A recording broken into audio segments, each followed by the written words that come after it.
election. Thank you very much.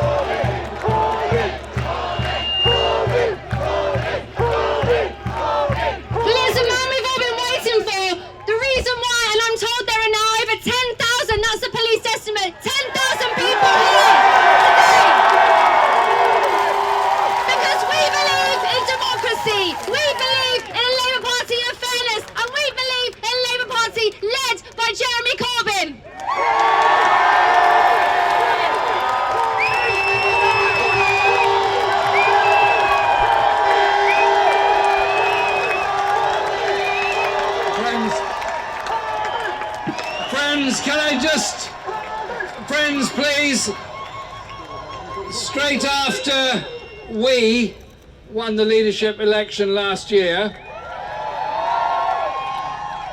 we came to this very same spot to speak up for the rights of refugees to live in our society.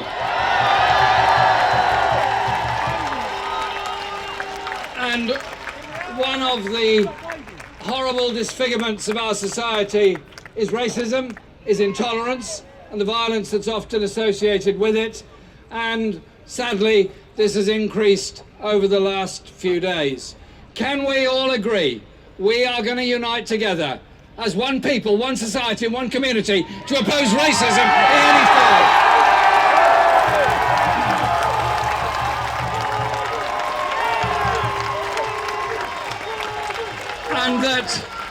And recognise that the grotesque exploitation of workers in zero hours contracts in factories around Britain, called out by Dennis Skinner quite brilliantly in the House of Commons a couple of weeks ago, shows that we don't need the blame culture, we need the unite culture of working together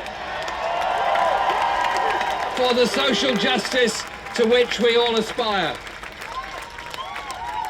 We have a government that is destroying council housing and public sector housing within our society, that is failing and refusing to regulate the private rented sector, that is allowing children to be brought up in insecure, overcrowded, damp, expensive accommodation. We have a government that is giving tax breaks and tax relief to the super rich within our society. We have a government that is systematically privatising at least half of our National Health Service. And if you overlaid a map of poverty in Britain, one of those heat maps, bright red where it's the poorest, and you then overlaid it with blue dots of where the biggest cuts are taking place, they would be exactly the same, because that is the priority of this government. And so when we contested the Labour leadership last year, it was fundamentally on an economic question. John McDonnell, as our Shadow Chancellor, has called this out and turned our party into an anti-austerity party. And I thank John for all the work that he's done. And I thank Diane for all the work she did at the Department of International Development. And I'm delighted that she is now the Shadow Secretary of State for Health.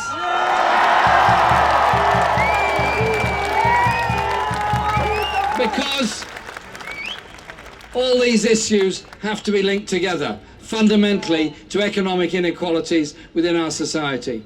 Our movement, our Labour movement, was founded on the most immense struggle. Those that laid down their lives in the 18th and 19th century. Those that were gunned down campaigning for the right to vote. Those that were gunned down trying to become trade unionists. Not just here, but all around the world. It's the spirit of hope or the spirit of despair. Which are we? We're obviously hope, not despair. So that hope recognises that those that struggle against racism, those that struggle for rights, to be lesbian, to be gay, be whatever you want to be, those who struggle to achieve those things, those who struggled to gain the right for women to vote, all of those things were gained by struggle. And I would want nothing more than our history teaching in schools to so improve that our children understand the rights they have, the rights they enjoy, came from those that laid down their lives before.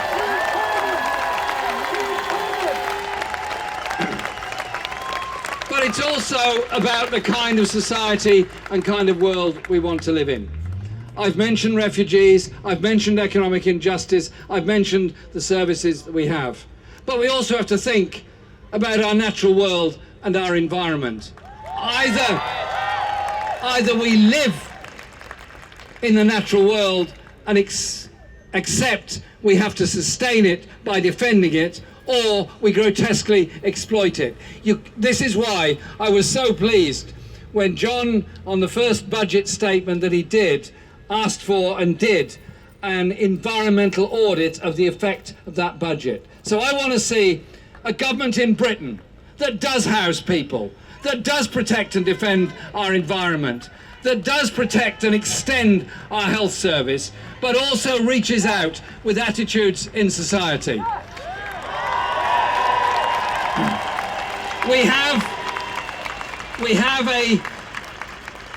a mental health crisis within our society, and Diane is very well aware of the importance of how we deal with that.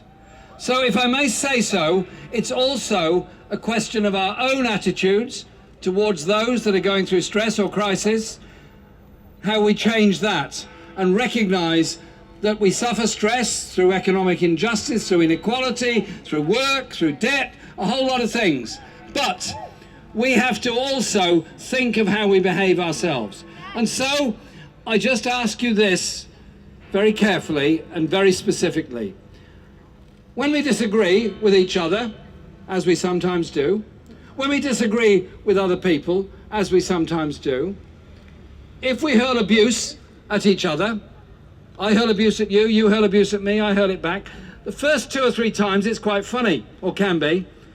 The 4th or 5th time, you've totally lost the audience who may have been listening to you in the first place.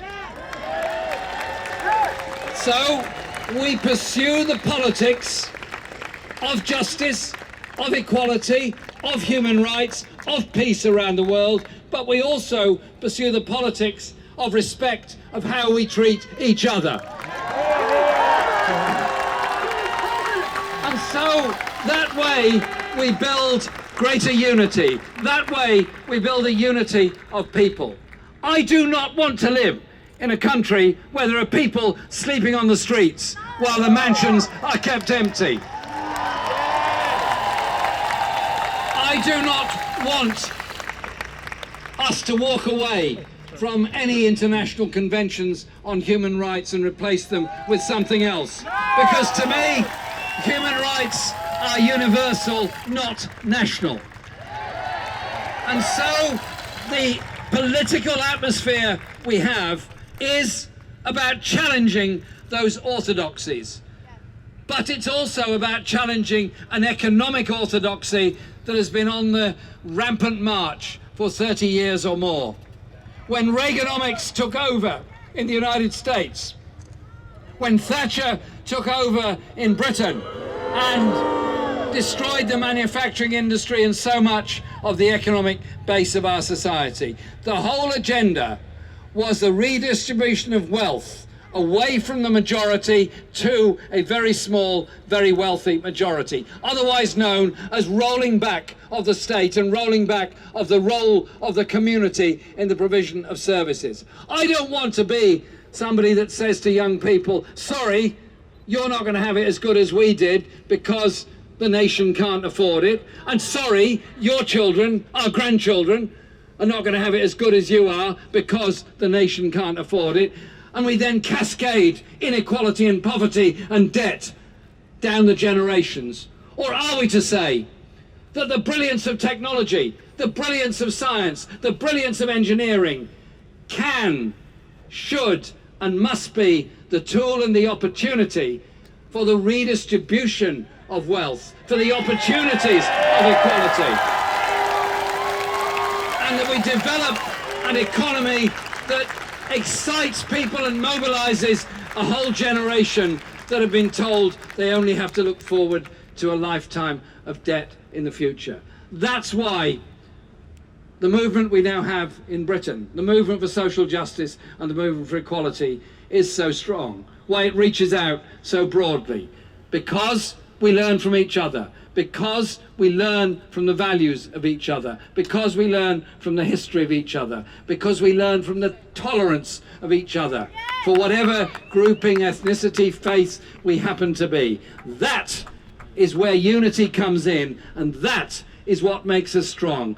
Don't let the media divide us. Don't let those people who wish us ill divide us. Stay together, strong and united, for the kind of world we want to live in. Thank you very much.